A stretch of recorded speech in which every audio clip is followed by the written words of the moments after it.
हम एक ऐसे एक्सपर्ट के साथ है जो 30 साल से भी ज्यादा से बिल्कुल आपके जैसे हार्ट पेशेंट्स को ट्रीट कर रहे हैं और जो मानते हैं कि बाईपास सर्जरी या एंजियोप्लास्टी सिर्फ एक ऑप्शन है, मजबूरी नहीं है। He is the founder of heart care Jabalpur. He is one of the India's leading experts in EECP therapy. Let's welcome doctor Anupam Shrivastava. Sir, welcome to the show. नमस्कार। नमस्कार सर। तो स्टार्ट करते हैं। मैं आपसे कुछ सवाल पूछूंगा। आपसे मैं एक्सपेक्ट करूंगा कि जितना हार्ट टू हार्ट हो सके उतना हार्ट टू हार्ट रखेंगे हम लोग ये कॉन्वर्जेशन। हमारी जनता जो देख रही है उनके लिए ये काफी informational yet very very casual हमारा अप्रोच रहेगा। Great sir. बिल्कुल। तो सबसे पहला सवाल जो कि हर एक व्यूअर के दिमाग में होगा। पहले हार्ट अटैक जो है ये सिर्फ 50-60 के बाद होता था, एजेड लोगों में होता था। बट अब 25-30 कई बार इवन 20 साल के लोगों में सर हमें हार्ट अटैक दिख रहा है। ऐसा क्यों यस, सर? क्या हो रहा है? क्या चेंज हुआ? यस, ये पूरी दुनिया के लिए बहुत चिंता का विषय है। हम्म। और इसके बहुत सारे कारण हैं। हम्म। अच्छा खासा यंग आदमी क्रिकेट खेलते हुए, फुटबॉल खेलते हुए, बैठे बैठे, एग्जाम देते हुए, पढ़ाई करते हुए, कोई डिस्कशन करते हुए वो सडन कोलैप्स होता है और गिर जाता है। ये एक ऐसी चीज है जो अ, एक शॉक देती है सभी को। और हम्म। उसकी फैमिली का तो आप पूछिए मत। सभी सही को बात है। एक प्रॉब्लम हो जाती है कि ये कैसे हो गया। इसके पीछे के कारण बहुत सारे होते हैं जो हम्म। हम इवेल्युएट करेंगे तो वो बहुत ऑर्डिनरी से सामान्य लगते हैं। हम्म। जैसे किसी को हम कहें कि भाई अपनी डाइट ठीक कर लो, तो बोलेंगे वो तो बोला ही जाता है यूं ही। सही इस बात। टोबैको नहीं खाओ, स्मोकिंग नहीं करो, अपना वेट कंट्रोल रखो। आपको पता है अभी वर्ल्ड में 50% से ऊपर ओबेसिटी का प्रॉब्लम बढ़ गया है लोगों में। Yes, बिल्कुल तो सर। इस रेशो में जो बढ़ता जा रहा है, अब हम लोग तो इतने सालों से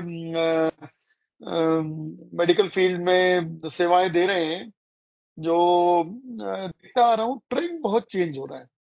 तो हम्म। उस वजह से जो मेन कारण है, अगर आपने जो कारण पूछे, पहले तो अपन डिस्कस करेंगे क्या उसके कॉजेज हैं हम्म। और फिर उसके सॉल्यूशन। बिल्कुल तो बिल्कुल। कॉजेज जो हैं उसमें सबसे बड़ी चीज जो आ रही है वो आ रही है कि हमारी लाइफस्टाइल चेंज हो गई। हम्म। हमारी भागदौड़ भरी जिंदगी हो गई है, स्ट्रेस बढ़ गया है, पोल्यूशन बहुत हो गया है। अब ये किसी को पता ही नहीं होगा कि पोल्यूशन से भी, हैवी मेटल से भी हार्ट की प्रॉब्लम हो सकती है, किडनी की प्रॉब्लम हो सकती है। ये बहुत नुकसानदायक चीजें हैं हमारे हेल्थ के लिए।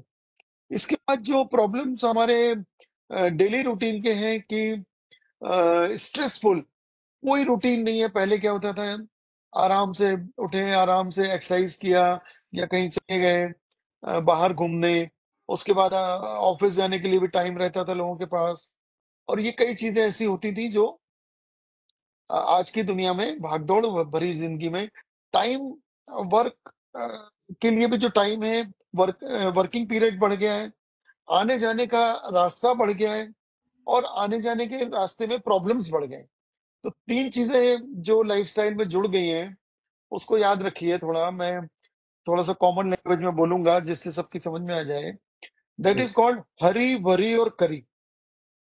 ओके, क्या हरी मतलब मीन्स होता है आपकी, इसका? हम्म। हरी मतलब जल्दबाजी, हम्म। भाग दौड़ भरा, यहाँ जाना वहां जाना, हर एक के पास टाइम की कमी है। आप देखिए, सही हर बात है। हर एक के पास क्राइसिस है टाइम की। दूसरा वरी मतलब टेंशन, हम्म। स्ट्रेस, पूरे टाइम स्ट्रेस कि अब क्या होगा क्या नहीं होगा, मेरा ये नहीं हुआ, आज ऑफिस में ऐसा हो गया, प्रमोशन नहीं हो रहा, ये वर्क नहीं हो पाया, बॉस ने ये बोल दिया, नहीं कर पा रहे। जिनके पास जॉब है, जिनके पास जॉब नहीं है, वो उसमें प्रॉब्लम में है कि हमें कैसे मिलेगा। जो बिजनेस में है वो 100 तरह की प्रॉब्लम्स में है, प्रोफेशनल्स अलग प्रॉब्लम में है।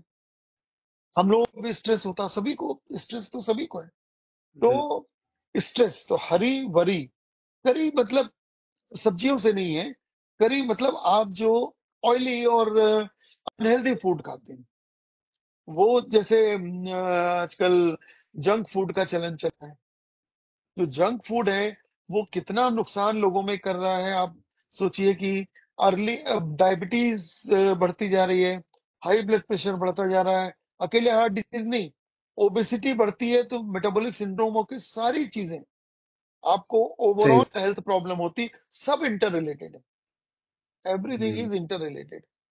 तो जो न्यू लाइफ स्टाइल है, फिर लोग रात रात जाग रहे हैं, पार्टियां हो रही हैं, एक्सेसिव अल्कोहल कंजम्पशन हो रहा है, तरह तरह के और स्मोकिंग वाले वो निकल के आ रहे हैं तरीके, कहीं हुक्का बार और कहीं कुछ कहीं कुछ। तो वेप ये सर, वेप्स खास खास वेप्स करके। वेप्स का हो रहा है, हर पार्टी में वेप्स का बड़ा क्रेज। तो ये चीजें यंगस्टर्स ही कर ज्यादा करते हैं, और यंगस्टर्स को इन चीजों से बचना चाहिए।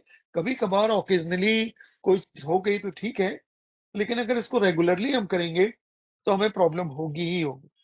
बिल्कुल सही बात। स्लीप, और एक बहुत जरूरी बात और बोलना चाहता हूँ, स्लीपिंग आवर्स, हमारे स्लीपिंग हम्म। आवर्स कम होते जा रहे हैं। एक बार मैंने अभी एक लेक्चर में बोला कि हमें 8 आवर्स की स्लीप लेना चाहिए।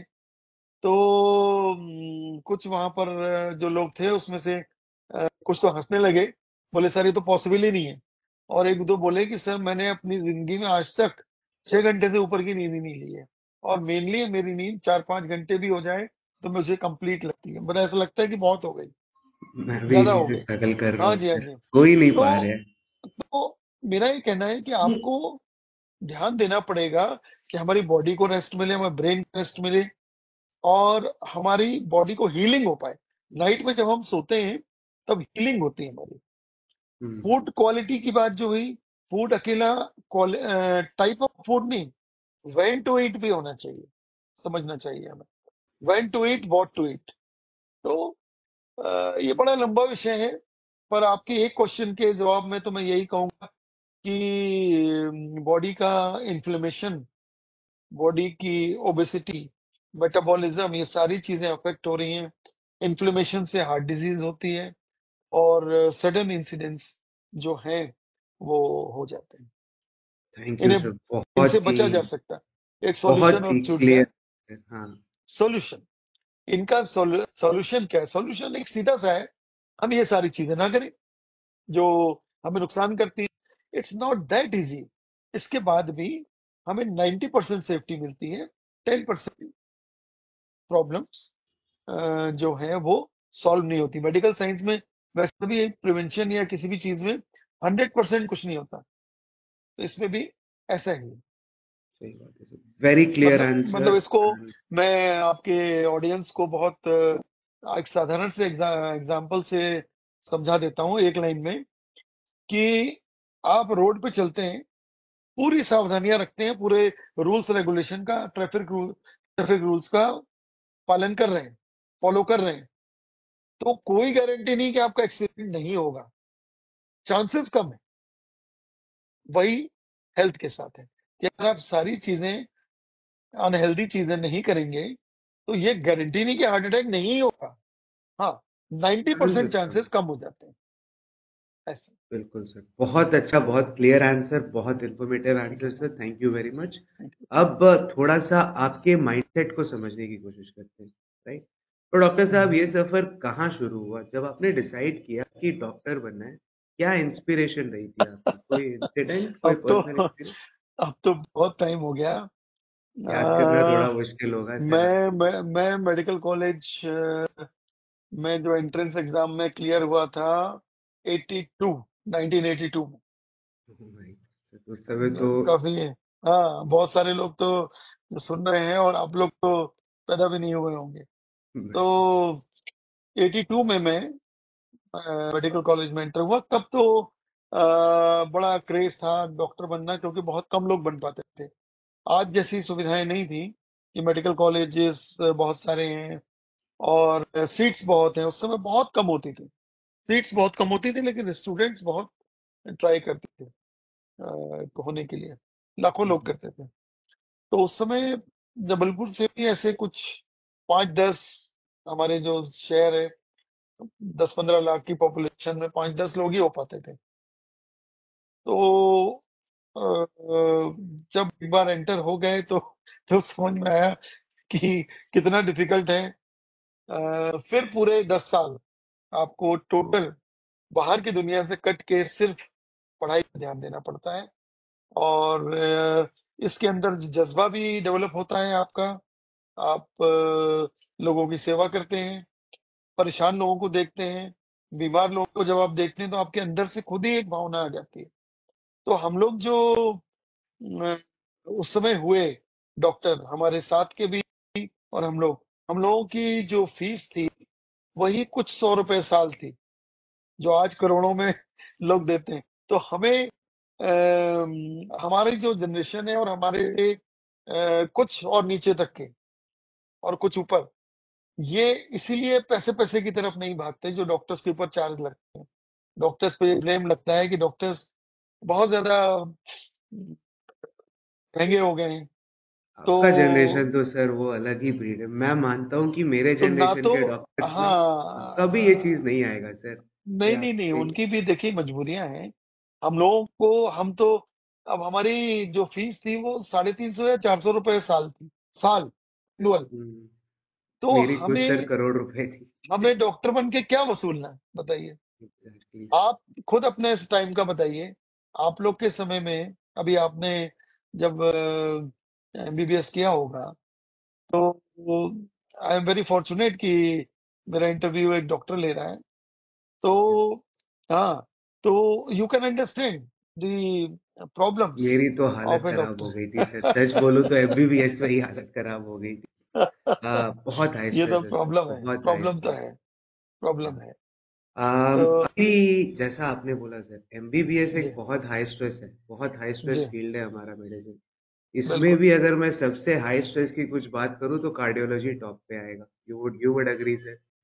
तो कार्ड कार्डियोलॉजी में आपकी बोलो इसलिए है हाई स्ट्रेसफुल कि हमारे पेशेंट कब रहेगा कब नहीं रहेगा। Exactly life life and death death में बहुत सिचुएशन। नैरो मार्जिन है, बहुत नैरो मार्जिन है।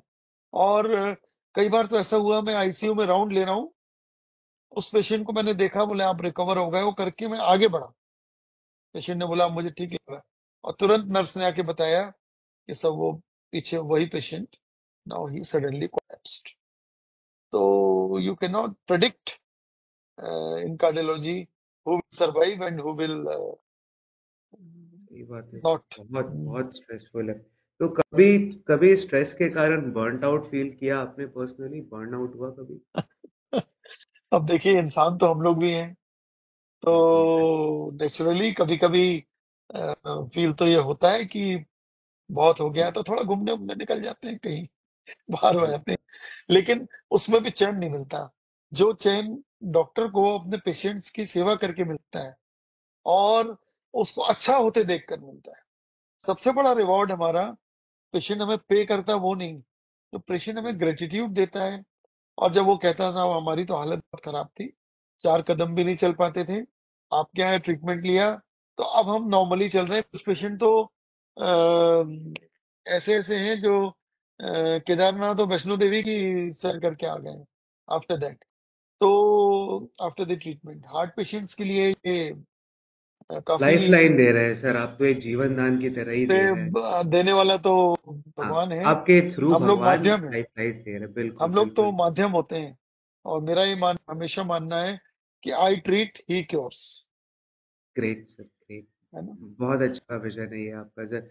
बट अब जी, मैं थोड़ा आपसे पर्सनल सवाल पूछता हूँ। आपने अच्छा। हार्ट केयर 1993 में स्टार्ट किया था सर। हाँ जी, उस ये समय सेंटर मेरा। या जी, उस समय sir non surgical heart treatments India में इतने मेन स्ट्रीम में नहीं थे, इतने पॉपुलर नहीं थे। ईईसीपी, आर्टरी क्लियरेंस थेरेपी, इन सब की तरफ शिफ्ट होने का सर आपका क्या मोटिवेशन रहा? आपको जान के आश्चर्य होगा, जब मैंने कार्डियोलॉजी ट्रेनिंग ली, हम्म, डिप्लोमेट इन कार्डियोलॉजी के दौरान, तो उस समय बॉम्बे में मैंने ट्रेनिंग ली। हम्म, बड़े फेमस हॉस्पिटल्स हैं, अनावती, जसलोक और ब्रीच मंडी, इन सब में मैं कुछ कुछ समय रहा हूँ, क्योंकि मेरे जिनके अंडर में रहा हूँ, और जे हॉस्पिटल, तो जिनके हम्म। अंडर में रहा हूँ वो इन हॉस्पिटल्स में जाते थे डॉक्टर सीनियर्स। मैं रजिस्ट्रार था, तो मुझे भी जाना होता था। तो वहां पर मैंने कैथलैब में रहा हूँ। एंजियोग्राफी और नई नई एंजियोप्लास्टी उस टाइम आई थी 91 92 में। तो वो मेरे सामने आई है, बिल्कुल स्टंट उस समय आए थे, ड्रग ल्यूटिंग स्टंट। तो मैं देखता था कि जब ये लग भी जाते हैं लोगों को, 200-300 केसेस तो मैंने खुद भी करे, असिस्ट भी कराए अपने सीनियर्स को। तो वो बड़े रिनाउंड कार्डियोलॉजिस्ट होते थे, जो अभी अभी भी हैं बॉम्बे में। हम्म, हम्म, तो वो जब मैंने देखा उनका पेशेंट्स को प्रॉब्लम बनी रहती थी। कुछ लोगों की तो सडन डेथ हुई उसके बाद। फिर मैंने हम्म, लिटरेचर उठाया, तो लिटरेचर में पता चला कि angioplasty and bypass surgery can not give you extension of life for even a day. मतलब एक दिन भी आपको एक्स्ट्रा लाइफ नहीं दे सकती एंजियोप्लास्टी और बाईपास सर्जरी, ये रिसर्च हुई। फिर एक करेज स्टडी आई बाद में, करेज, COURAG, अभी भी है, कोई भी सर्च कर सकते हैं सभी। हम्म, तो वो करेज स्टडी जो थी वो ये कहती है कि आप एंजियोप्लास्टी कराएं या मेडिकल ट्रीटमेंट में रखें या बाईपास सर्जरी कराएं, तो भी पेशेंट को कोई एडेड बेनिफिट इससे नहीं मिलता। हम्म, हाँ, इमरजेंसी के लिए जरूर कई बार लाइफ सेविंग हो जाती है एंजियोप्लास्टी। हम्म। तो कुछ केसेस ऐसे होते हैं, हाँ, कुछ पूछिए। केसेस ऐसे होते हैं जिनमें बाईपास सर्जरी भी जरूरी होती, पर वेरी रेयर, 2% 4% भी नहीं होंगे। तो ये सारा कुछ देखने के बाद मेरा, जिसको कहते हैं मोह भंग, जो हुआ सर्जिकल प्रोसीजर से हार्ट में, और मैंने सोचा कि एक्चुअल कॉज ढूंढा जाए और एक्चुअल सॉल्यूशन ढूंढा जाए। किस्मत थी मेरी लिटरली। कि कुछ साल बाद उसके अमेरिका से ये नॉन सर्जिकल ट्रीटमेंट अप्रूव हुआ, जिसे हम्म, एक्सटर्नल काउंटर पल्सेशन कहते हम्म, हैं, ECP। हम्म, मैं उसको बिल्कुल अप्रूव होने के, USA FDA से अप्रूवल मिला। 99 में मस्ट स्टडी हुई थी, एक MUST, multi centre ECP study, hmm, MUST study हुई थी। 100 सेंटर्स में कराई गई थी वहां पे, USA में। उसको हम्म, भी देखिएगा, MUST डालेंगे, मस्ट ECP स्टडी। तो ये स्टडी में के बाद इनको अप्रूवल मिल गया। तो हम्म, नाउ ECP जो ट्रीटमेंट है, जो हम करते हैं, non surgical treatment for blockage and week heart, ये मेडिकल साइंस का प्रूवन और अप्रूव ट्रीटमेंट है हम्म। प्रॉपरली। काफी रेवोल्यूशनरी सर आप, एंड आई एम थैंकफुल। मैं आपको पूरे जनता की तरफ से थैंक यू बोलता हूँ to introduce this to India, जब कोई नहीं कर रहा था, जब थैंक यू। लोग नहीं ट्राई कर रहे थे। तो एनीवेज सर, अब थोड़ा और पीछे पे बात करते हैं। जब आपने क्लिनिक एस्टैब्लिश किया होगा, कई चैलेंजेस आए होंगे सर। कभी ऐसा लगा कि ये सब छोड़ के, प्राइवेट प्रैक्टिस छोड़ के वापस हॉस्पिटल चले जाए जॉब करने के लिए? बहुत बार लगा। बहुत बार। फिर भी क्या नहीं होता गए है, थे? जब मैंने स्टार्ट किया तो by the grace of God, भगवान की दया है, मेरा काम काफी चल निकला। और मेरे पास बहुत पेशेंट्स होते थे हार्ट के। डॉक्टर भी उस समय कम थे। हमारा जो सेंट्रल इंडिया का एरिया है, जबलपुर, उसमें इंडिया के सेंटर में आता है। और 20 डिस्ट्रिक्ट्स करीब ड्रेन करती हैं हमारे। 3-4 बड़े शहर हैं, इंदौर, भोपाल, जबलपुर। तो जबलपुर में इंदौर भोपाल दूर है थोड़ा, बल्कि इंदौर भोपाल, भोपाल से भी डेवलप जबलपुर था उस टाइम मेडिकल फील्ड में। हम्म, तो यहाँ पर जो ओवरऑल प्रैक्टिस थी, इजीली गेन हुई। तो जैसे कि हर्डल्स होते हैं, उस समय थोड़ा सा लोग नासमझ ज्यादा थे, तो छोटी छोटी चीज को ब्लेम करना, ये करना, वो करना, काफी चीजें सहनी पड़ती हैं। प्रोग्रेस नहीं सह पाते हैं कुछ। इस तरह के बहुत सारी चीजें हुई। छोटे पर शहरों का धीरे धीरे, छोटे धीरे इशू। धीरे सब, हाँ, धीरे धीरे सब वॉश ऑफ हो गया। मेरी स्ट्रेंथ है मेरे पेशेंट्स, जो मेरे ब्लाइंड सपोर्टर हैं। और हर जगह कुछ भी हो, हमेशा पेशेंट्स ने बहुत साथ दिया, और खड़े होकर हर एक को कहा कि भाई मैं इनके वजह से ठीक हुआ हूँ, इनके यहाँ ट्रीटमेंट लेके ठीक हुआ हूँ। और ये हमारी स्ट्रेंथ होते हैं। और यही तो मेरा, कमाते हैं ना सर मैं डॉक्टर। कभी, हाँ, मैं कभी जो कॉमन ट्रेंड चलता है डॉक्टर्स का, उसमें कभी इन्वॉल्व नहीं हुआ, जो पेशेंट्स के लिए पहले होता था। अभी का तो नहीं पता मुझे। तो विज्ञापन देना और पेपरों में, होर्डिंग्स में, और ये सब चीजें बहुत चल रही थी। और अब वही ऐसे चीज ऑनलाइन आ गया है सर। ऑनलाइन, लेकिन ये जो है ये अवेयरनेस के लिए है, दैट यू बिल्कुल। Can see. और या जो देखेगा उसको, वो अवेयर होगा इससे कि हमारे हार्ट के लिए हम क्या, उनको मैं एडवाइजेज बहुत मिलेंगे, स्ट्रांग बिलीवर हूँ क्या सर, बेनिफिट्स हम मार्केटिंग का अपने हेल्थ बहुत बेनिफिट्स स्ट्रांग बिलीवर हूँ मैं। है ना, है ना। मार्केटिंग का सर मैं बहुत स्ट्रांग बिलीवर हूँ, जो इसको एजुकेट हम लोग मार्केटिंग के करते हैं बजाय, लोगों को। डॉक्टर हर्ष, इसको मार्केटिंग के बजाय मेडिकल फील्ड में आप कहिए प्रमोशन। प्रमोशन, या better, way better words promotion, है। हाँ, प्रमोशन। मार्केटिंग तो प्रोडक्ट की होती है ना। वी बिल्कुल आर गिविंग बिल्कुल। सर्विसेज, या है ना। सॉरी, प्रमोशन, लेट मी नहीं करेक्ट नहीं माई ना, सेल्फ। इट्स नहीं नहीं, इट्स ओके, या जी। सर, अब डॉक्टर साहब थोड़ा ईसीपी के बारे में बात करते हैं। एक ठीक है। आम आदमी को बहुत सिंपल लैंग्वेज में बताइए कि ईसीपी एक्चुअली काम कैसे करता है, और कैसे ये एक पेशेंट को बाईपास सर्जरी अवॉइड करने में मदद कर सकता ठीक है, मैं आपको बहुत ही सामान्य शब्दों में बोलूंगा, जो पब्लिक समझ जाए। देखिए, ईसीपी का पहले फुल फॉर्म समझ लें। है। एक होता है ECP, external counter pulsation, hmm. ये टेक्निक का नाम है। लेकिन आप गूगल में ईसीपी डालेंगे तो इमरजेंसी कॉन्ट्रासेप्टिव पिल आ जाएगा।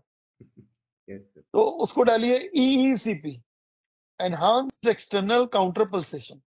हम्म। ये एक ब्रांड है एक्चुअली, बट आजकल सभी कंपनियां लिख रही हैं EECP, hmm. Enhanced external counter pulsation. ये इसके नाम में ही है, सॉरी। एक्सटर्नल मतलब बाहर से, काउंटर पल्सेशन मतलब हार्ट की तरह पल्स क्रिएट करना, प्रेशर देना, ब्लड को मूव करना, आउट फ्रॉम आउटसाइड। ठीक है। ओके। तो कैसे और क्या इसका इफेक्ट है? देखिए, इसमें पैरों में पेशेंट को एक बेड होता है मशीन में, आप इसमें ऐड कर सकें तो करिएगा। एक बेड होता है, बेड में कप्स होते हैं, वो बेड एक कंप्यूटराइज्ड यूनिट से कनेक्टेड होता है। जो कप्स होते हैं वो पैरों में तीन तरह के कप्स होते हैं, लोअर लेग के, लोअर थाई, अपर थाई। जब ये हार्ट रिलैक्स हो रहा होता है तो वो कंप्यूटर उसको डिटेक्ट करता है, उसमें हार्ट से कनेक्ट कर देता है। तो वो उसको डिटेक्ट करता है जब हार्ट फैल रहा होता है, डायस्टोलिक पीरियड। उस दौरान वो मशीन को मैसेज देता है, और वो मशीन उस समय पंप करती है। और ये ऑटोमेटिक है पूरा, मतलब एक बार हमें सेट करना होता है, और वो उस समय मशीन जब पंप करती है तो ब्लड जो है वो हार्ट की तरफ जाता है। हार्ट 24 घंटे काम करता है, पूरी बॉडी को ब्लड सप्लाई देता है। लेकिन हार्ट को ब्लड सप्लाई देने वाला कोई ऑर्गन नहीं है बॉडी में, यू नो दैट। या तो हार्ट को जो ब्लड सप्लाई मिलती है वो पैसिवली मिलती है। कब मिलती है? डायस्टोलिक पीरियड में मिलती है। जब हार्ट फैल रहा होता है तो ग्रेविटी से कुछ ब्लड उसमें कोरोनरीज में चला जाता है, उसी को एनहांस करती है external okay. Counter pulsation machine. तो डायस्टोलिक ऑगुमेंटेशन कहते हैं इसको। डायस्टोल में, हार्ट की डायस्टोल में ब्लड सप्लाई को बढ़ा देते हैं, और हार्ट को उसी ब्लड सप्लाई मिलती है। तो this machine is specifically giving more blood supply to the vessels. अब ये जो लगातार हेमरिंग होती है, शॉर्ट्स जाते हैं इसके, उससे ब्लड और भी जगह जाता है, तो एडेड बेनिफिट्स होते हैं। ब्रेन में जाता है, किडनी में जाता है, इंटेस्टाइन में जाता है, आंखों में जाता है, फेस पे जाता है। तो इसको कई बार अमेरिका में एंटी एजिंग ट्रीटमेंट के रूप में भी यूज करते हैं। इसका प्रिवेंटिव, अच्छा, जब हम लगातार इसमें शॉट्स देते हैं तो हार्ट में न्यू वेसल्स जनरेट हो जाती हैं, जो कोलेट्रल्स कहलाती हैं। ये उन्हीं वेसल्स की तरह होती हैं जो आप वॉकिंग से डेवलप होती हैं, रेगुलर एक्सरसाइज से होती हैं, लेकिन वो उसकी तुलना में 10 टाइम से भी ऊपर होती हैं, और कम ड्यूरेशन में होती हैं। तो ECP is the short way to develop collaterals, जो मोर वेसल्स तो more blood supply to the heart, और it is a proven thing. कि मायोकार्डियल परफ्यूजन, जो हार्ट की जो मसल्स हैं, उनकी ब्लड सप्लाई टेस्ट के जरिए ज्यादा पाई गई। इसके टेस्ट होते हैं कुछ, जैसे हम्म। एमपीआई होता है, मायोकार्डियल परफ्यूजन इमेजिंग होती है, स्पेक्ट स्पेक्ट होता है, single photon emission computerized tomography, SPECT. तो ये इसके जरिए ये लोग क्या करते हैं, उसको स्कैन कर लेते हैं। तो प्री एंड पोस्ट, तो वो हार्ट का बहुत ज्यादा उसमें परफ्यूजन ज्यादा मिला, बढ़ा हुआ मिला इस ढंग से। तो हम्म। आप ये समझ लें कि ये 4 तरीके से काम करता है। पहला, नियोवेस्कुलोजेनेसिस, जो कोलेट्रल्स डेवलप करना बताया मैंने। दूसरा, कोरोनरी वासोडाइलेटेशन, ब्लड वेसल्स को बढ़ा देता है। अब जैसे मोटा पाइप होगा तो उसमें से ज्यादा पानी जाएगा, ऐसे ही ब्लड वेसल डायलेट हो जाएगी तो उसमें ज्यादा ब्लड जाएगा। 2 हो गए। तीसरा, as it causes actively pump करता है, तो बहुत सारी अनयूज्ड वेसल्स होती हैं जो लैक ऑफ प्रेशर की वजह से यूज नहीं हो रही होती, डोरमेंट वेसल्स कहते हैं जिनको, वो यूज हो जाती हैं। तो utilization of the unused vessels. Number 4, reducing load over the heart. जैसे लोड के प्री लोड आफ्टर लोड होते हैं ना हार्ट के, तो इसमें क्या होता है कि हार्ट जैसे कोई सपोर्ट दे दे, आप कोई वेट उठाए हो सिर पे और कोई आके हाथ लगा दे, तो आपको सपोर्ट मिलेगा और आपका वजन हल्का हो जाएगा। मशीन सेम फंक्शन हार्ट के साथ करती है। तो ये 4 तरीके से, और इस ट्रीटमेंट को 1-1 घंटे पर डे, या और 1 या 2 सिटिंग करके 35 टू 45 सिटिंग दी जाती है।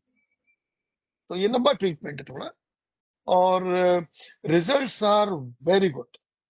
मतलब मैंने तो बहुत लोगों को ट्रेन भी किया है, बहुत सारे डॉक्टर्स ने मुझसे ट्रेनिंग भी ली है। अभी हम लोग ने इंटरनेशनल ईसीपी एसोसिएशन की फर्स्ट कॉन्फ्रेंस की दिल्ली में, नवंबर 24 में। उसका तो मैं ऑर्गेनाइजिंग चेयरमैन था पूरे वर्ल्ड का, पूरे वर्ल्ड की रियली कॉन्फ्रेंस थी। ग्लैड सर, आप इतने अच्छा, थैंक यू। इन सब के बाद भी हमारे लिए टाइम निकाले। मैं हाथ नहीं जोड़ नहीं के नहीं आपका नहीं, धन्यवाद कर रहा हूँ मेरा सर। तो टाइम, बहुत बहुत शुक्रिया। सभी अवेयरनेस के लिए तो मैं हमेशा आगे हूँ। और बल्कि आपने सोचा जो इस विषय पे पॉडकास्ट करने का, तो रियली थैंकफुल तो मुझे होना चाहिए कि लोगों तक ये पहुंचेगी बातें। बिल्कुल पहुंचना जरूरी है सर, क्योंकि अगर ये मेथड्स अवेलेबल हैं तो लोगों को हाँ पता तो होना चाहिए ना व्हाट देयर ऑप्शंस आर, उसके बाद they can take a decision हाँ, ऑन देयर ओन। बहुत अच्छा आपने ये वर्ड यूज किया, ऑप्शंस। या ये जो आपने बोल दिया ना, ऑप्शंस, ये एक ऐसी चीज है जो लोगों को पता ही नहीं होती। लोगों को ये नहीं बोला जाता कि आप के पास ऑप्शन है, 2 ऑप्शन, 3 ऑप्शन, ये नहीं बोला जाता। ये बिल्कुल सर। ये क्या किया जाता है लोगों को कि आप, ये ट्रीटमेंट है, ये सर्जरी है, ये करा लीजिए, नहीं तो ऐसा हो जाएगा। तो ये जो ऑप्शंस हैं वो मैं आपको समझाता हूँ। देखिए, किसी भी पब्लिक समझ ले अच्छे से, जो भी सुनना चाहते हैं लोग, कोई भी हार्ट पेशेंट हो जिसको ब्लॉकेज डायग्नोस होते हैं, उसको कुछ कैटेगरीज में डिवाइड किया हुआ है। क्लास 1, क्लास 2 और क्लास 3। अब आप खुद समझ जाएंगे आप किस क्लास में आते हैं अगर आप हार्ट पेशेंट हैं तो, सुनने लें। क्लास 2 को भी 2 में डिवाइड किया, क्लास 2A, क्लास 2B। तो कितने हो गए? 4 हो गए। Class 1, class 2A, class 2B और क्लास 3। इसमें क्लास 1 में वो पेशेंट आते हैं जो इमरजेंसी में होते हैं। हार्ट अटैक हो गया, भाग के जाना पड़ रहा है हॉस्पिटल, अचानक प्रॉब्लम आ गई, भाग दौड़ हुई, तो ये क्लास 1 है। अनस्टेबल एंजाइना है, एक्यूट कोरोनरी सिंड्रोम है, कोई कार्डियक इमरजेंसी है, एक्यूट हार्ट फेलियर है, ये केसेस जो होते हैं क्लास 1 में आते हैं। इनके लिए इमरजेंसी में एंजियोप्लास्टी, पीसीआई, एंजियोग्राफी, या इफ रिक्वायर्ड बाईपास सर्जरी कराना बेहतर होता है। उस समय लाइफ सेविंग भी हो सकता ओके। है। लेकिन ये पेशेंट टोटल हार्ट पेशेंट्स के 1 से 2% भी नहीं होते। बाकी के 98% के लिए क्या बेस्ट है सर? हाँ, अब ये जो ट्रीटमेंट है जो लाइफ लाइफ सेविंग है, एंजियोप्लास्टी, बाईपास सर्जरी, ये लाइफ सेविंग है। लेकिन ये कितने लोगों के लिए लाइफ सेविंग है? 8% लोगों के लिए।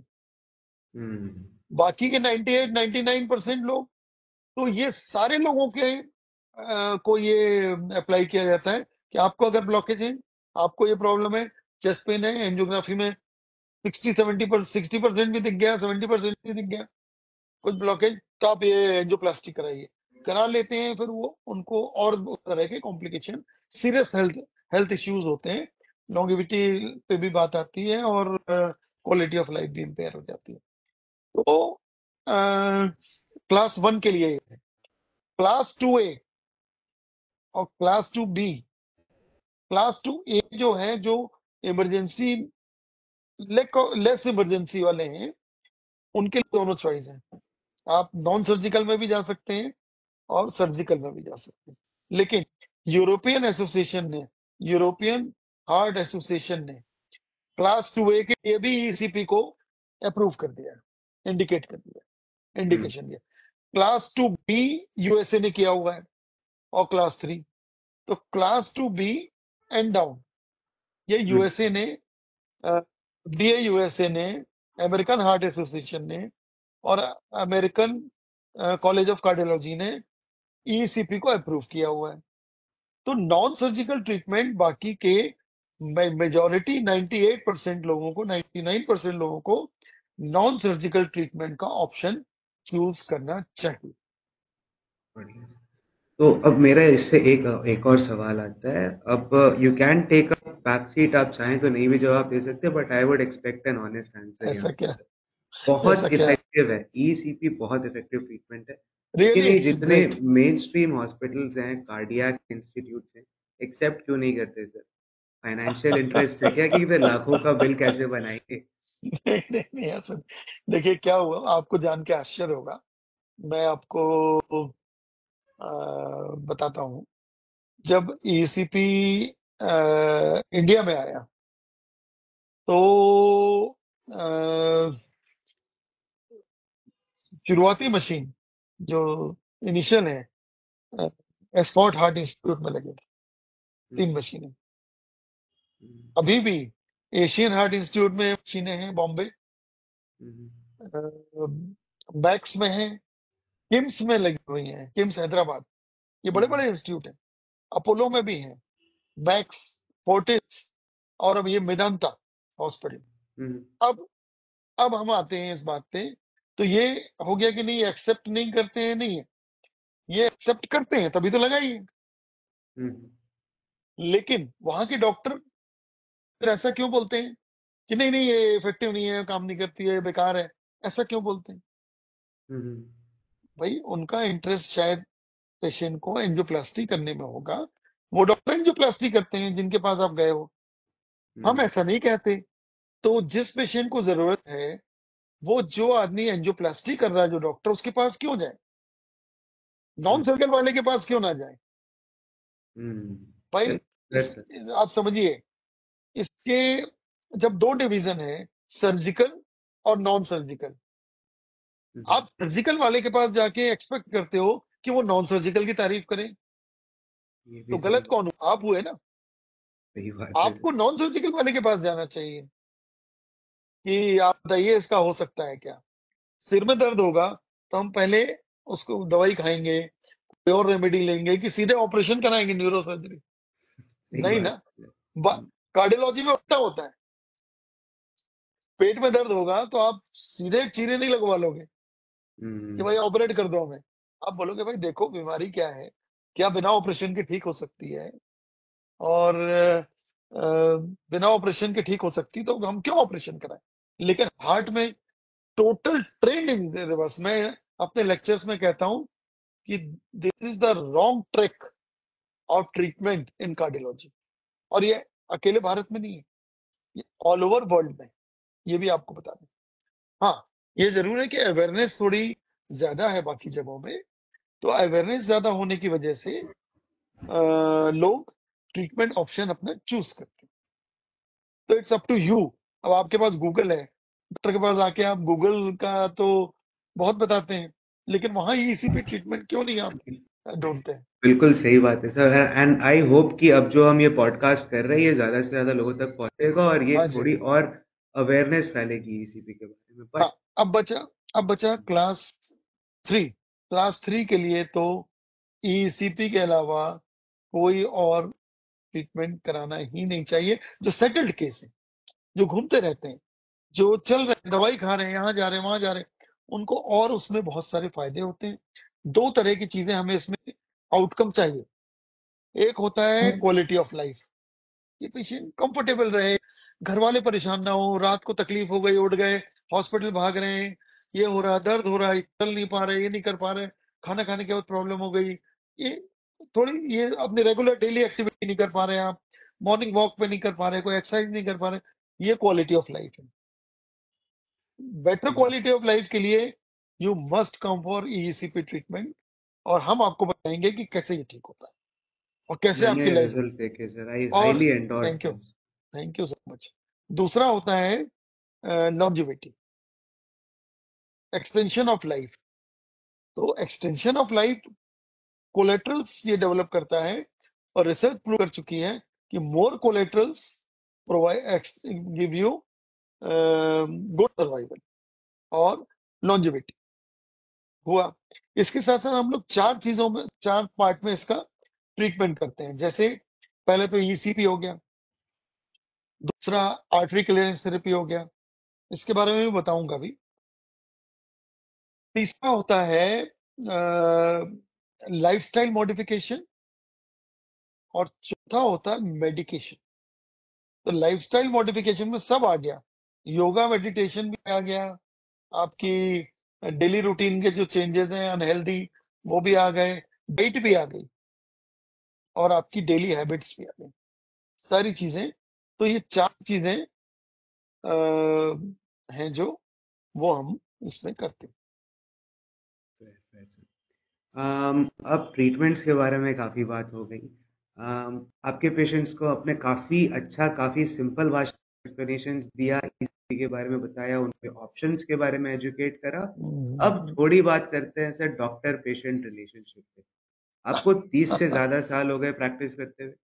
पहले के पेशेंट्स और आज के पेशेंट, ये गूगल वाले पेशेंट्स में सबसे बड़ा डिफरेंस क्या आपको देखने को मिलता है?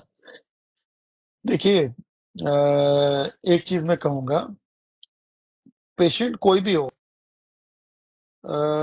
वो वरीड रहता है, परेशान रहता है, उसके घर वाले परेशान रहते हैं, और वो उसका हल चाहते हैं, सॉल्यूशन चाहते हैं, और उसी तरीके से वो एफर्ट्स करते हैं। एजुकेटेड हैं, अनएजुकेटेड हैं, अर्बन हैं, विलेजर हैं, तो उनके तरीके अलग अलग होते हैं, लेकिन पर्पस सबका एक ही होता है कि हमें आराम मिले, इस बीमारी से निजात मिले। अब आपको मैं बताऊं, हार्ट डिजीज में अनफॉर्चुनेटली कंट्रोल तो है, पर क्योर नहीं। हम्म। हार्ट की बीमारी में कोई क्योर नहीं है, कोई नहीं, जड़ से खत्म नहीं हो जाएगा पूरा, ऐसा कभी नहीं हो। जब तक आप जीवित हो, आपको हमेशा रिस्क रहेगी हार्ट की प्रॉब्लम की। ब्लॉकेज बन गए, कई लोग सोचते हैं आर्टरी क्लियरेंस थेरेपी है, ब्लॉकेज हो गए तो वो क्लीन हो जाएगा, ऐसा नहीं। ब्लॉकेज क्लियर होने का मतलब होता है कि आपके लिए दूसरा रास्ता बन गया। बाईपास सर्जरी में सर्जिकली बनता है, हम नॉन सर्जिकली डेवलप करते हम्म। हैं। अब अभी जो पेशेंट आते हैं, थोड़ा सा प्रॉब्लम तो हुई है कि जिसको कहते हैं ना, एक पुरानी कहावत है हम लोगों में, हिंदी में एक कहावत है, अधजल गगरी छलकत जाए। समझ लो? मतलब आधी जो गागर होती है, उसको अगर आप लेकर चलेंगे तो वो ज्यादा छलकती है। बिल्कुल सही बात है सर। तो आधा ज्ञान जो होता है, सबसे खराब है। सबसे खराब चीज होती है। तो वो ओके। कई बार तो आके वो हमें पढ़ाने लगते हैं। और अ, अभी मैंने देखा है 6 स्टंट लगा के पेशेंट आया। आजकल तो स्टंट इतने लगा दिए जाते हैं कि वो इंडिकेशन ही भूल गए कि एक लगना चाहिए, दो लगना चाहिए, उसके बाद नहीं लगना चाहिए। लेकिन 6 लगे हुए पेशेंट मेरे पास कई आए हैं, मतलब ये बहुत सारे होंगे जो नहीं आए हैं। तो 6 स्टंट लगे हैं, बाईपास सर्जरी हो गई उसके बाद हम्म। उस पेशेंट की। और वो आके पूछते हैं कि साहब ईसीपी में कोई रिस्क तो नहीं है। तो मैंने कहा भाई, इतना ज्ञान जो आप ने प्राप्त किया अभी ईसीपी के बारे में, वो अपन बाईपास सर्जरी के बारे में कर लेते, एंजियोप्लास्टी के बारे में कर लेते, शायद कराते ही नहीं, या हम्म। इंडिकेटेड वे में कराते। कराना बिल्कुल बिल्कुल। इमरजेंसी में तो कराना चाहिए, नो डाउट अबाउट इट, लेकिन ऑप्शन हर एक को देना चाहिए। जो ऑप्शंस होते हैं उसमें best possible option non surgical ही होता है, जिसमें सक्सेस भी मिलती है, ऐसा नहीं कि सक्सेस नहीं है, क्वालिटी सक्सेस ऑफ भी लाइफ इसमें का भी तो ध्यान रखा है ना इसमें आप यहाँ पर। बहुत क्वालिटी ऑफ लाइफ है, बिना चीर फाड़ के, बिना कटे पटे, बिना रिकवरी पीरियड, बिना एनेस्थीसिया के।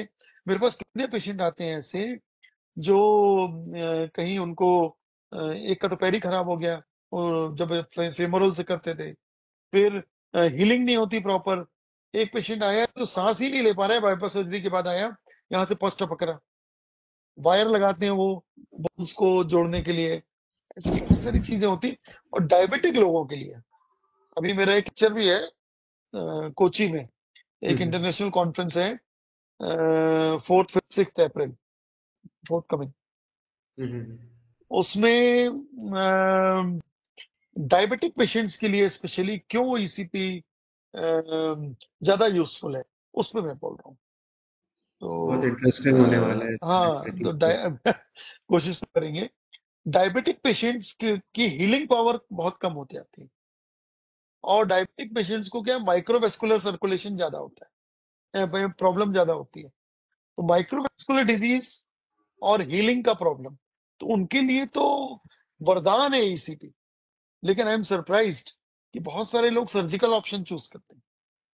मैं सिस्टम करने नहीं बैठा हूं यहाँ, जो चल रहा है कस्टम है, सिस्टम है, या जिसकी जो सोच है वो करे, पर समझे तो कि उनके लिए एग्जैक्टली क्या बेहतर है। घने बैठे हैं। उनके जब पेशेंट सब जब इस तरह की चीजें करते हैं इंटरनेट से आधा ज्ञान लेके, अवेयरनेस अच्छी चीज है, आप अवेयर होइए। मैं तो खुद बोलता हूँ कि आप नॉलेज लीजिए, नॉलेज लेकर आइए और उसका यूज करिए। आपको क्या प्रॉब्लम है आपको मालूम होना चाहिए, और उसका सॉल्यूशन भी क्या है ये पता होना चाहिए। तो एक टर्म आई है आजकल, उसको कोई अदरवाइज ना ले, लेकिन वो IDIOT, इडियट, इडियट सिंड्रोम। या इडियट सिंड्रोम मतलब वो इडियट नहीं, internet derived information obstructing treatment. तो बहुत ये कॉमन सिंड्रोम है सर। हाँ, ये बहुत कॉमन सिंड्रोम है, और इतना ज्यादा प्रॉब्लम होती है कि मतलब समझाना, अब क्योंकि हम लोग तो सीनियर हो गए हैं, बहुत टाइम हो गया, तो थोड़ा सा समझ जाते हैं लोग, और जहाँ फायदा दिखने नए लगता है। वालों का तो हालत ही खराब कर देते हैं हाँ, सर नए लेकिन जो डॉक्टर। देखिए लेकिन जो वाकई कुछ लोग बहुत स्टूपिड होते हैं, उनको नहीं समझा सकते आप। 99% लोग अच्छे होते हैं, वो समझ जाते हैं, हम्म। बहुत अच्छे बिल्कुल लोग। बिल्कुल बिल्कुल। अब एक और बहुत इंपॉर्टेंट क्वेश्चन सर, आप बहुत सीनियर आदमी है, ये क्वेश्चन आपके जूनियर्स का आपके लिए है, आपके जूनियर डॉक्टर्स का, इंक्लूडिंग मी सर। आजकल हम्म। ये बहुत बड़ा प्रॉब्लम हो गया है कि मार्केट में लोगों का ट्रस्ट काफी कम हो गया है डॉक्टर्स पे। इस ट्रस्ट को वापस हम एज एज यंगर डॉक्टर्स कैसे, आपका तो sir authority, you are the authority figure, नहीं आप नहीं पे तो नहीं, ट्रस्ट रहेगा ही, बट ट्रस्ट तो एक नए देखिए, डॉक्टर के लिए सर। एज ए होल ही लेता है पेशेंट जो लेता ना। हम्म हम लोग का तो पास्ट रिकॉर्ड कम से कम देखकर पेशेंट को कॉन्फिडेंस रहता है कि इनके यहाँ कुछ गलत नहीं होगा, सही ट्रीटमेंट भी होगा, सही चार्जेस भी लगेंगे। आजकल थोड़ा लोगों में अप्रिहेंशन है, उसके लिए दोनों पार्टी जिम्मेदार हैं। कुछ डॉक्टर्स, देखिए हर फील्ड में अच्छे बुरे सब होते हैं, और मैंने ये पाया है अपने जो इतने लंबे करियर में, कि अधिकतर डॉक्टर्स पेशेंट का भला ही चाहते हैं। अधिक वैसे चाहते पूरे ही हैं, लेकिन कुछ जो कहते हैं ना एक गंदी मछली, तो माइनॉरिटी में बहुत थोड़े 1-2% भी नहीं होंगे, ये लोगों ने पूरे डॉक्टर्स का नाम खराब कर दिया। देन जो अच्छे लोग हैं उनकी अच्छाइयां भी छुप गई। मेजोरिटी जैसे मैंने बताया, डॉक्टर्स वाकई अच्छे हैं, मेरे तो सही जितने बात। लोगों से पाला पड़ता है, जितने लोगों से मुलाकात होती है, सब पेशेंट के लिए वरीड होते हैं। और हम लोग तो डिस्कस करते हैं मीटिंग्स में कि पेशेंट्स को ज्यादा से ज्यादा बेनिफिट कैसे दिया जाए। सर कोई बंदा जो 5.5 साल की एमबीबीएस, 3 साल की पीजी, फिर सुपर स्पेशलिटी कर रहा है, और उसके बाद भी, देखिए sir, none of us have done it for the financial benefit. जो हाँ, कर रहा है, डेफिनेटली। पैसे कमाने का बहुत आसान तरीका, बहुत ज्यादा कमाने का है कंपेयर हम टू तो दिस। अगर पैसे ही कमाने होते तो अपन तो प्रॉपर्टी और कंस्ट्रक्शन का काम बिल्कुल चूज करते हैं। बिल्कुल सर। उसमें लाखों रुपए इधर उधर होते हैं। अंदर से अच्छा, दूसरा एम्पैथी। दूसरा एक एक और है। एक और चीज मैंने ऑब्जर्व की, कॉर्पोरेटाइजेशन, कॉर्पोरेट जो आ गए हम्म। मेडिकल फील्ड में। हम लोग जैसे फ्री है, हमारे ऊपर कोई नहीं बैठा हमारे सिर पे कि डॉक्टर अनुपम श्रीवास्तव आप इसको ये लिखिए, या आप ये दवाई हम्म। लिखिए, या आप इतने टेस्ट लिखिए, या सर्जरी करिए इसकी। तो हमें जो मेडिकली इंडिकेटेड है वो देते हैं। कुछ हम्म। जगह हो सकता है ऐसा हो कि फाइनेंशियली इंडिकेटेड भी होता हो कि भाई ऐसे में कैसे चलेगा हॉस्पिटल। तो इस वजह से भी ट्रस्ट टूटता पेशेंट्स का कि हम्म। मैंने कितनी न्यूज पढ़ी अभी कि गैर जरूरी, अभी कहीं राजस्थान में, गुजरात में, कहाँ हुआ था, लाइन से गैर जरूरी सर्जरी की गई, हार्ट ही का था पेशेंट्स की। तो इससे तो एक न्यूज आएगी, और ऐसी जो सबका हुआ, ट्रस्ट जो खत्म 20 हो गया। 20 या 50 लोगों के साथ हुआ, वो न्यूज जब पब्लिश हुई, और उसके ऊपर तो नेशनल टीवी में भी आया था। हम्म। तो वो चीजें देखकर तो ट्रस्ट टूटेगा ही। मैं तो लोगों से यही सलाह दूंगा कि आप डॉक्टर का पास्ट रिकॉर्ड देखिए, हो सके तो इंडिपेंडेंट डॉक्टर से सलाह लीजिए, सर्जरी कराने से पहले हमेशा सेकंड ओपिनियन लीजिए। हम्म। और आप की सर्जरी से अगर बच सकते हैं तो पहली कोशिश सर्जरी से बचने की कीजिए। कॉम्प्लिकेशन सर्जरी में ज्यादा है। नॉन सर्जिकल ट्रीटमेंट सिर्फ और सिर्फ प्लस है, मतलब सिर्फ फायदा पहुंचाएगा, नुकसान कुछ नहीं करेगा। सही जैसे बात। आपके पास कुछ पैसा है, मान लीजिए 10, 20, 25 लाख रुपए हैं, आप बोलोगे इसको हमें अ, क्या करें, कहीं इन्वेस्ट करना है, तो पहला आप क्या ख्याल रखोगे कि ये बची रहे, हम्म। इसमें लॉस ना हो जाए, फिर क्या आएगा ये देखा जाए। सर, बीमारी में भी ऐसी है कि जान बची रहे, और फिर बेनिफिट कितना होगा ये देखा जाए। और सर, आपने पाए पाए ही होगा, देखा गया है और सभी जानते हैं कि ज्यादा लालच, आजकल तो फोन पे भी मैसेज आते हैं, ज्यादा लालच वाली स्कीमें जो हैं वो फेक होती हैं। बिल्कुल बिल्कुल सर। तो आप धीरे धीरे चलें, और ऑप्शन सारे देखें, और सारा कुछ एवेल्युएट करें। आपकी लाइफ है, जीवन अनमोल है। आपको अपने जीवन बचाने के लिए कुछ भी करना पड़े, मैं तो उनके फैमिली से कहूंगा, उनके बच्चों से कहूंगा कि आप स्टडी करके अपने पेरेंट्स के लिए बेस्ट ट्रीटमेंट चूज करें, जिससे बिल्कुल करना भी चाहिए। रिस्क मिनिमम हो और बेनिफिट्स मैक्सिमम। और कोई भी प्रॉब्लम है, कुछ है, आप कंसल्ट करें, रिपोर्ट भेजें। और हम लोग ऑनलाइन कंसल्टेशन भी देते हैं, तो उसमें जो भी बेस्ट पॉसिबल होगा आपको दें। मैं नीचे में लिंक डाल दूंगा जहां से लोग जा करके आपके साथ आ नहीं, सकते हैं। उसके लिए अपॉइंटमेंट लेना होगा। और हाँ हाँ। और अपॉइंटमेंट बुकिंग लिंक हाँ, डाल दूंगा। वो नॉमिनली पेड होता है वो हम्म। तो, क्योंकि उसके लिए फिक्स कुछ टाइम कर रखा है बस। तो नहीं जिन्हें नहीं, वो तो जरूरत है। फेयर है ना सर, वो तो फेयर है। लिंक डाल देंगे, जिन्हें भी जरूरत है just check the link in the description below. आपको एक लिंक मिलेगा, just go to the website and you can book a consultation with doctor Anupam directly. इनसे आप बात करिए, देखिए, फिगर आउट करिए हम्म, कि आपके लिए बेस्ट ऑप्शन रहेगा, and only then go for that option. Right. घर घर बैठे आपको एक सीनियर स्पेशलिस्ट की ओपिनियन मिल जाएगी आपकी रिपोर्ट्स देख के। और क्या तो ही चाहिए। और क्या चाहिए आपको, है एग्जैक्ट। ना? जी। Anyways, moving on, sir. Now let's talk a bit about business of being a doctor. क्योंकि at the end of the day, sir, अगर हम एक अपना सेंटर चला रहे हैं तो we have to treat it as a business. नहीं तो हम खुद रोड पे आ जाएंगे, फिर सेवा कैसे करेंगे। राइट। हाँ तो जी। आप एक established कार्डियोलॉजिस्ट है सर। ये आपकी तो प्रॉब्लम नहीं है, बट कई सारे talented doctors, specialist level doctors भी सर स्ट्रगल कर रहे हैं अपनी क्लिनिक में, चला नहीं पा रहे। क्या बिगेस्ट मिस्टेक हो जाती है आपके हिसाब से सर? देखिए, आज का समय ना बदलता जा रहा है। आपको हम्म, अपनी प्रेजेंस बनानी पड़ेगी। पेशेंट भी आपके पास सोशल मीडिया देखकर ही आ रहा है। हम्म, वो, मैंने देखा एक दिन एक पेशेंट को एडवाइस दी, काफी पहले की बात है, अब तो खैर सभी करते हैं। उन्हें तुरंत मैंने कहा गैस्ट्रोएंटेरोलाइटिस, कुछ पेन था तो मैंने कहा नहीं, आप हार्ट का नहीं है, अ, पेट का लग रहा है। हम्म, तो उसने तुरंत निकाला, और बेस्ट गैस्ट्रोएंटेरोलॉजिस्ट इन जबलपुर, हम्म, और उसमें से जो नाम आए ऊपर, एक दो लोगों का उसने वो लिख लिया। तो कहने का मतलब ये है कि आपके हाथ में मोबाइल फोन जो है, उसमें सारी इंफॉर्मेशन, जरूरत यह है कि आप वो इंफॉर्मेशन का यूज अपने बेनिफिट के लिए कर पाए, हेल्थ बेनिफिट के लिए। बिल्कुल। तो सोशल मीडिया प्रेजेंस डॉक्टर्स के लिए बहुत जरूरी है, और हम्म, आप लोग जैसे हेल्प करते हैं उसमें, और आप, बल्कि हम तो कह रहे हैं आपकी एक प्रकार की सेवा है। अरे आप नहीं। इसको आप इसको नहीं, आप लोगों को अवेयर कर रहे हैं। अगर awareness is a noble cause, या यू आर नहीं, डूइंग इट फॉर वही ए वही नोबल है कॉज। सर। लोगों को आप राह दिखा रहे हैं, और सही गलत की पहचान करा रहे हैं। एग्जैक्टली, और आप मेरा सही भी गलत ये की पहचान करा रहे हैं। मैं आपसे भी टोटली अग्री करूंगा सर। डॉक्टर जो स्ट्रगल कर रहे हैं स्पेशलिस्ट होने के बाद, बस इसीलिए कर रहे हैं क्योंकि उनका जो मैसेज है वो इनफ लोगों तक नहीं पहुंच पा रहा है। आप वैल्यूएबल हैं as a doctor, all you need is to get the message out to as many people as possible. लोग आएंगे, स्ट्रगल्स खत्म होंगे।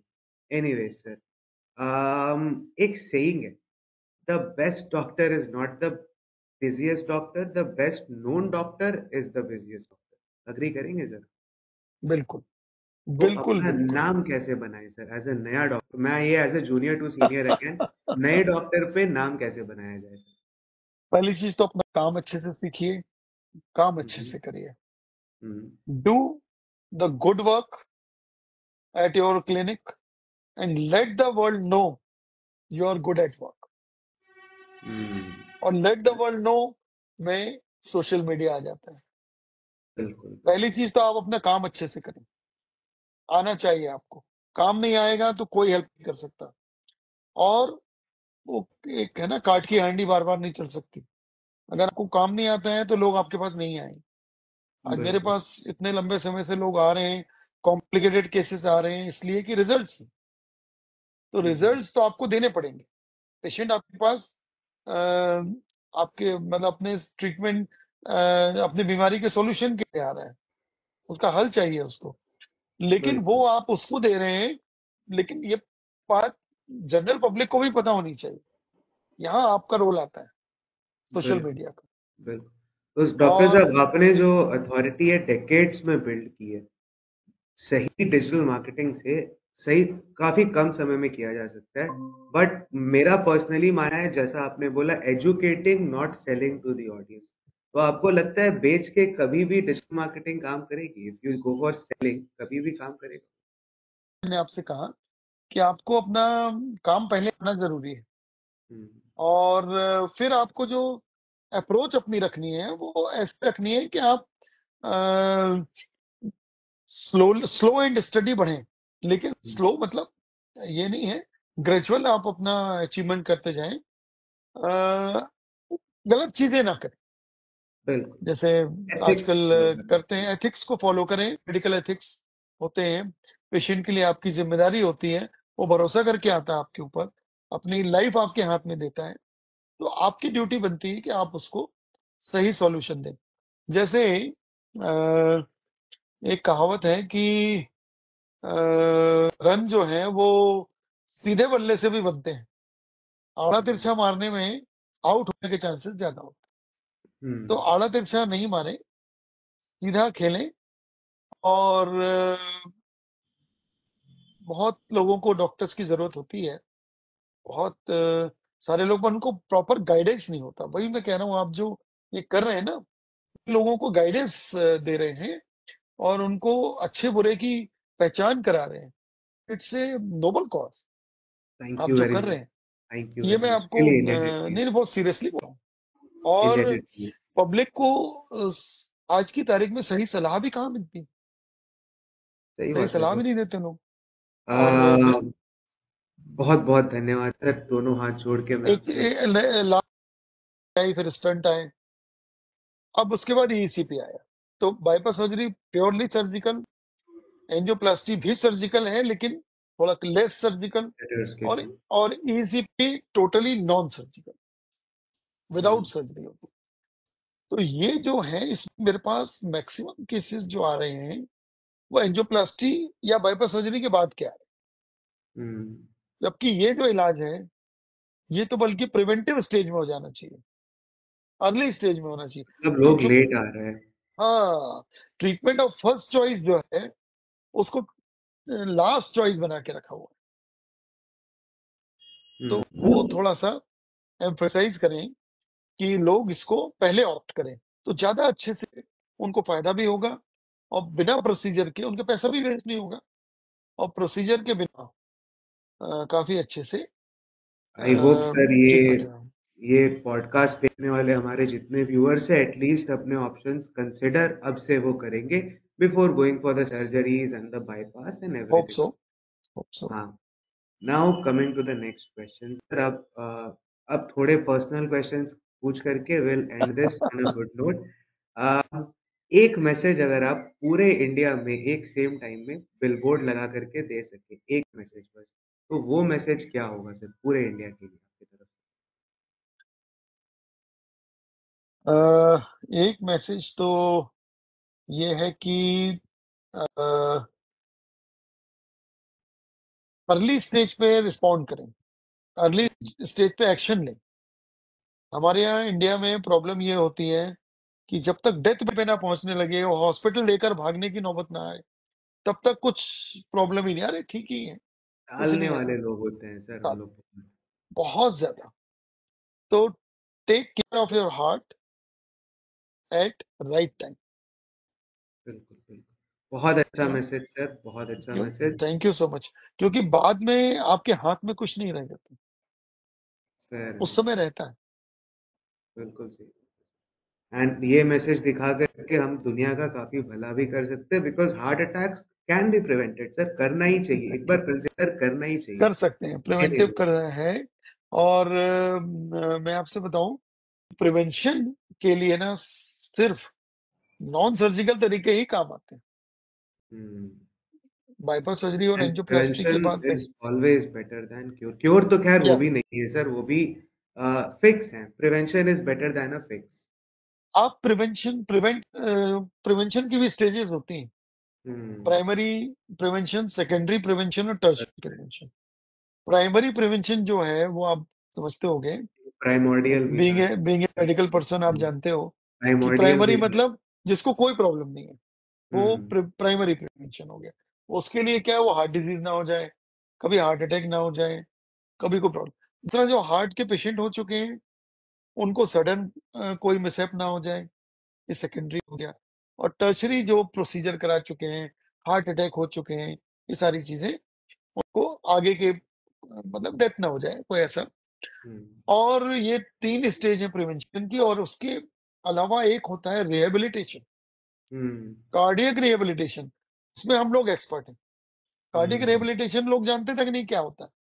रिहेब हम्म। से लोग समझते हैं केवल ड्रग्स वाला। हम्म। कार्डियक रिहेबिलिटेशन, जब आपको हार्ट अटैक हो गया या हार्ट सर्जरी हो गई, तो आप हमारे पास आइए हार्ट की रिहेबिलिटेशन के लिए। तो रिहेबिलिटेशन का एम क्या होता है, हार्ट को नॉर्मल, वापस नॉर्मल या नियर नॉर्मल बनाना। हम्म। नॉर्मल या लगभग नॉर्मल, नियर नॉर्मल, मतलब बेटर वे की तरफ जाना। जैसे हार्ट में डैमेज हो गया है, हार्ट की पंपिंग फेल हो गई है, अपन ने आज हार्ट फेलियर पे बात नहीं की, ब्लॉकेज पे थोड़ी सी हो गई, हार्ट अगले फेलियर। एपिसोड पे सर एक पूरा चलो, एपिसोड करेंगे हार्ट फेलियर पे और पूरे हार्ट फेलियर डेप्थ पे में करें, बात करेंगे सर उस पे। ठीक है, बिल्कुल। अब अभी अब आपसे अगला सवाल ये है सर कि अगर कोई आपसे कंसल्ट करना चाहे, हार्ट केयर के बारे में और जानना चाहे, आपसे मिलना चाहे और अपने ECG options, artery clearance therapy और इन सब के लिए आपसे कांटेक्ट करना चाहे, तो what would the next steps be? यहाँ पे मैं सर नंबर दे दूंगा आपको। नंबर से नॉल दीजिएगा, एड्रेस बताइएगा और फिर बोलिएगा नीचे जो लिंक दिया हुआ है उस पे जाकर के भी आप कर सकते हैं। लिंक हम लोग ऐड करवा देंगे सर, जो फनल बनाएंगे ना उसका भी। देखिए, दिए गए मोबाइल नंबर्स पे कॉल कर लें हम्म, और जो लिंक दिया हुआ है उस लिंक पर भी आप क्लिक करके अपने हम तक पहुंच बिल्कुल। सकते हैं और हमारे अपनी क्वेरी व्यूअर्स। भेज सकते हैं और अपॉइंटमेंट लेकर आप ऑनलाइन कंसल्टेशन भी ले सकते हैं अगर आपको कुछ और समझना बिल्कुल, है ना। बिल्कुल।